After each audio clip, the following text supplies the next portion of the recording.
दोस्तों आप सभी का बहुत बहुत स्वागत है महेश एकेडमी यूट्यूब चैनल पर। आप सभी का हार्दिक अभिनंदन है। आप सभी को नमस्कार। आज के अपने इस वीडियो में हम बात करेंगे केवीएस पीआरटी। जी हाँ, केवीएस पीआरटी की हम बात करें, केवीएस टीजीटी पीजीटी को लेकर के हम बात करें। आपके केवीएस में कंप्यूटर इंस्ट्रक्टर के पद पर जो नियुक्तियां होती हैं उसके बारे में अगर हम बात करें तो इंटरव्यू में कैसे क्वेश्चंस पूछे जाते हैं उनके बारे में हम बात करेंगे। मुझसे कौन से सवाल पूछे गए थे जिसके बाद मेरा जो सिलेक्शन हुआ कंप्यूटर इंस्ट्रक्टर के पोस्ट पर केवीएस में, वो कौन से सवाल थे उनके बारे में भी हम बात करेंगे। पीआरटी में कौन कौन से सवाल मुझसे पूछे गए थे वो भी हम आपको यहाँ पर बताएंगे। आप लास्ट तक हमारे साथ में अगर वीडियो में रुके रहेंगे तो आपको सब कुछ समझ में आएगा। विद इन 10 मिनट्स हम आपको सारी चीजें बता देंगे, कैसे आपको तैयारी करनी है, क्या कुछ करना है, सारी चीजें, क्योंकि आपको बहुत अच्छे से पता होगा कि अभी केवीएस के जो वैकेंसीज हैं वो आने की संभावनाएं बढ़ गई हैं। रीजन बिहाइंड कि राइट टू इन्फॉर्मेशन की अगर हम बात करते हैं तो वहां से जो एक इन्फॉर्मेशन मिली है कि अभी केवीएस में इतने इतने पद खाली हैं। जो मेरा सिलेक्शन था वो कॉन्ट्रेक्चुअल पोस्ट के लिए था, अभी जो आने का है वो आपका परमानेंट पोस्ट का है, ये ध्यान रखिएगा। परमानेंट पोस्ट की मैंने वीडियो बनाया हुआ है, आप अगर न्यूज वाले प्लेलिस्ट में देखेंगे तो आपको मिल जाएगा। अलग से भी मैं वीडियो बना दूंगा कि सैलरी आखिर केवीएस में परमानेंट टीचर की कितनी होती है। कॉन्ट्रेक्चुअल की मैं सैलरी आपको बता दे रहा हूँ, फिर हम इंटरव्यू की तरफ चलते हैं। कॉन्ट्रेक्चुअल में अगर हम पीआरटी की बात करें, प्राइमरी टीचर को लेकर के 21,250 रुपए जो है वो कॉन्ट्रेक्चुअल पोस्ट में मिलता है पर मंथ।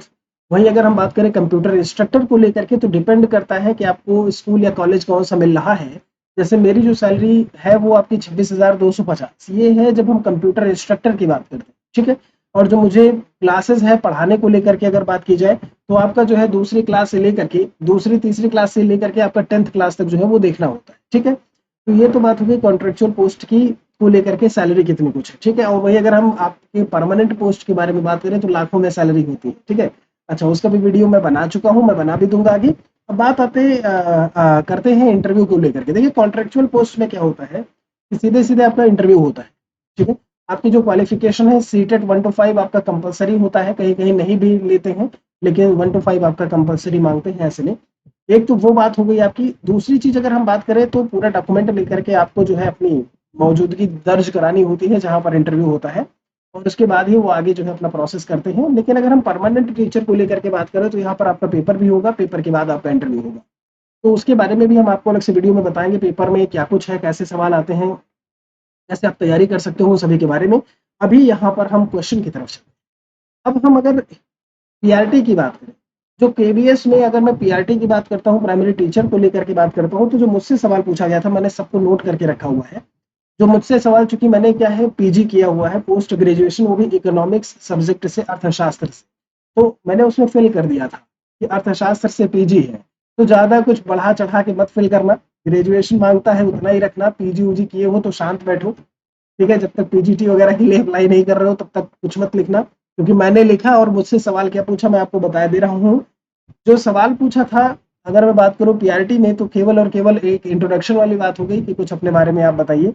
तो इंट्रोडक्शन का मैं आपको बता दूं, कई बच्चे हैं जो पूछते रहते हैं सर अंग्रेजी में ही देना होगा कि हिंदी में देना होगा।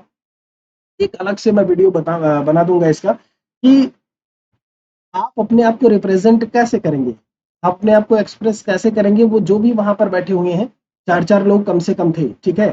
चार चार लोग थे। मैं पीआरटी 2 बार दिया, जो है यही लखनऊ में मार्च लास्ट में हुआ था, ठीक, ये चीज ध्यान रखिएगा।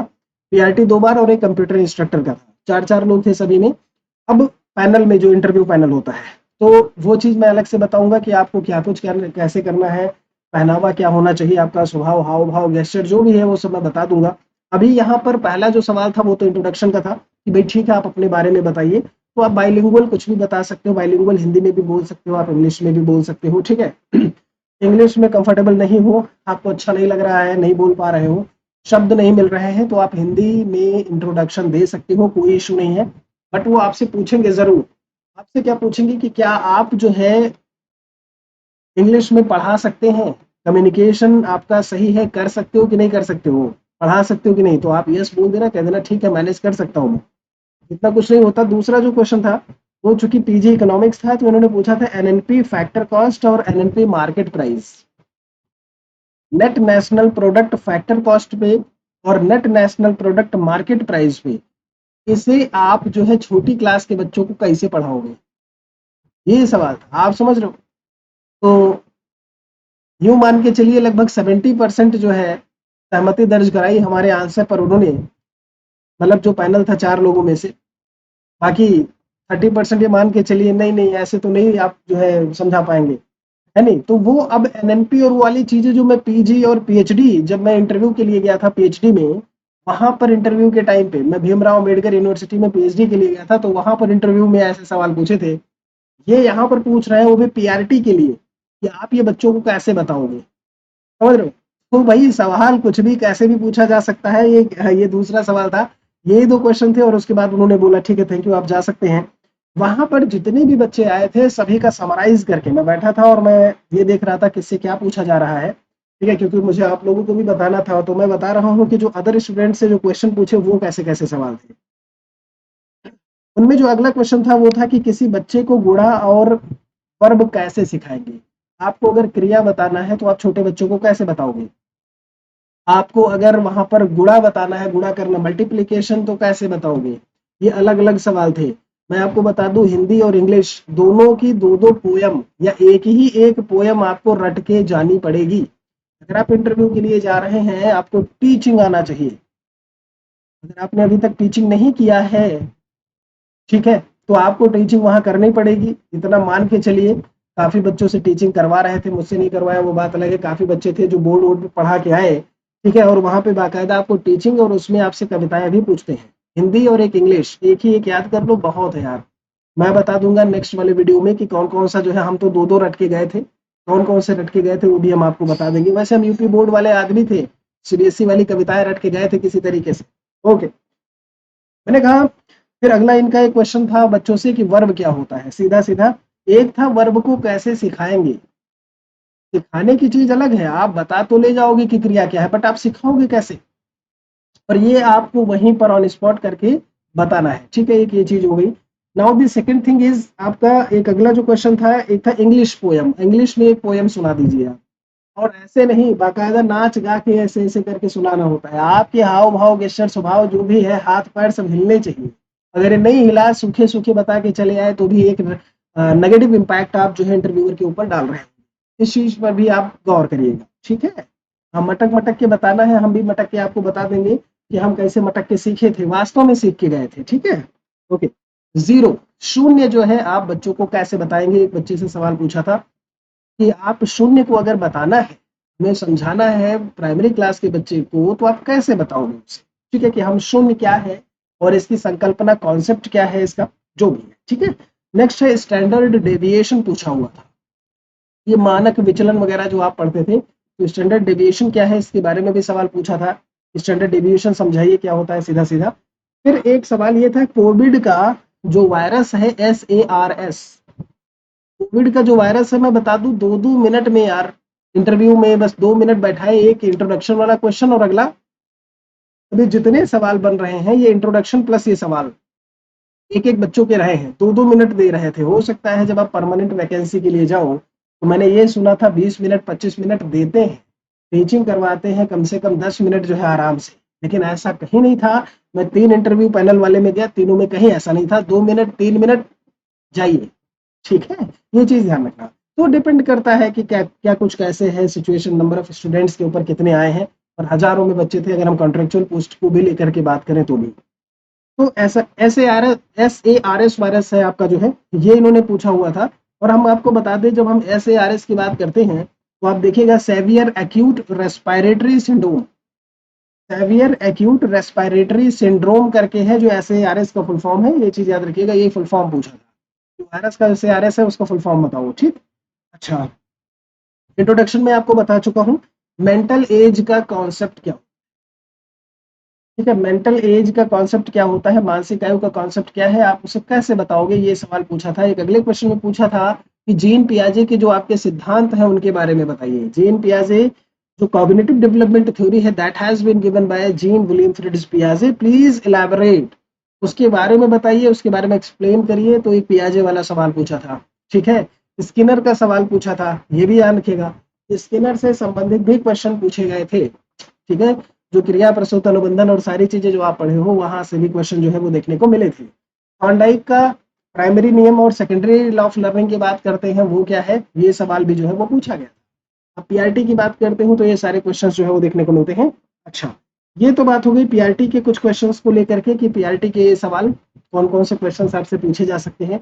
वो किसी भी फील्ड से हो सकते हैं, करंट अफेयर्स भी आपने देखा, आपने बाल मनोविज्ञान भी देखा, आपने यहाँ पर जो है साइंस के क्वेश्चंस भी देखे, आपने यहाँ पर इंग्लिश भी देखा, आपने यहाँ पर हिंदी और इंग्लिश दोनों पोएम अलग-अलग पूछी गई थी, ठीक है?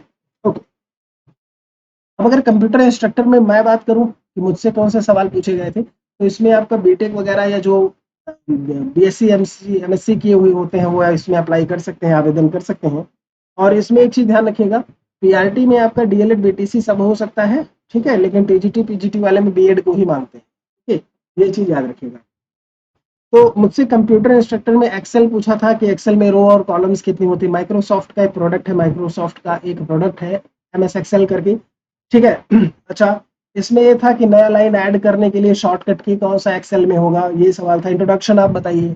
Black box, white box testing क्या होती है, ये बताइए। तो ये थोड़ा सा स्टैंडर्ड का था, बीटेक वगैरह के क्वेश्चन है आपके। जेएसपी है, एएसपी है, जावा सर्वर पेजेस और असिंक्रोनस सर्वर पेजेस, ये सब क्या होते हैं आपके। पाइथन लैंग्वेज पढ़ाई जाती है, कंप्यूटर में पाइथन लैंग्वेज पढ़ाई जाती है। तो पूछा था कि पाइथन लैंग्वेज के बारे में बताइए, ठीक है? ये सवाल था। और आपका जो है यहाँ पर आर्टिफिशियल इंटेलिजेंस एक बहुत इंपॉर्टेंट क्वेश्चन है। आप सभी बच्चों को मैं कई बार बता चुका हूँ कि एआई क्या है, आर्टिफिशियल इंटेलिजेंस क्या होता है। एआई इनके सब्जेक्ट में दिया हुआ है और ये कहा है आर्टिफिशियल इंटेलिजेंस को आप कैसे पढ़ाएंगे बच्चों को, ठीक है? तो आप ये बता सकते हो, जो मेरा ऐसे में आंसर था, इन सभी का आंसर दिया गया मेरे द्वारा।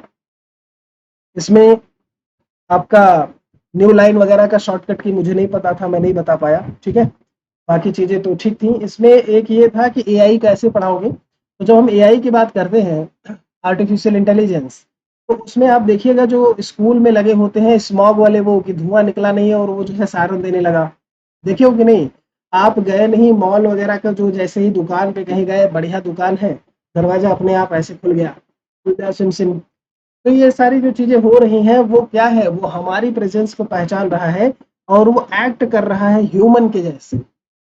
वो जो सिस्टम है वो एक्ट कर रहा है ह्यूमन के जैसे। तो ये ह्यूमन के माइंड को एक कंप्यूटर सिस्टम में भर देना, ये आर्टिफिशियल इंटेलिजेंस है। इसे भी ध्यान रखिएगा, बहुत इंपॉर्टेंट क्वेश्चन है, सुपर टेट में भी काम आएगा। तो ये सारे क्वेश्चन थे जो है, जो हम बात करते हैं पीआरटी को लेकर के आपके, और कंप्यूटर इंस्ट्रक्टर जो मेरा सिलेक्शन था वो कंप्यूटर इंस्ट्रक्टर में हुआ। पीआरटी में नहीं अच्छा लगा होगा, नहीं लिया होगा है, तो पीआरटी की सैलरी भी कम थी, कंप्यूटर इंस्ट्रक्टर। चलिए, तो ये सारी डिटेल थी, ये थे इंटरव्यू के क्वेश्चंस। आपको आगे जानना है अगर पोएम वगैरह कैसे आप पढ़ाएंगे, अभी आपका सिलेबस थ्योरी में क्या कुछ है, कैसे आप करेंगे, बाकी सैलरी को लेकर के बात करें जो इसकी वाली है, यहाँ पर कौन से आप अपने आप को रिप्रेजेंट कैसे करेंगे इंटरव्यू में, इंट्रोडक्शन में, ये सारी चीजें आपको जाननी है तो कमेंट सेक्शन में जरूर मेंशन करिएगा। हम आशा करते हैं कि आपने बहुत कुछ आज यहाँ से सीखा होगा। पढ़ाई करते रहिए और वीडियो को शेयर जरूर कर दीजिएगा, कुछ भी अच्छा लगा हो यहाँ से। तो नए हैं तो चैनल पर सब्सक्राइब कर लें, चैनल को सब्सक्राइब कर लें, बने रहें आप हमारे साथ में। बहुत बहुत शुक्रिया आप सभी का।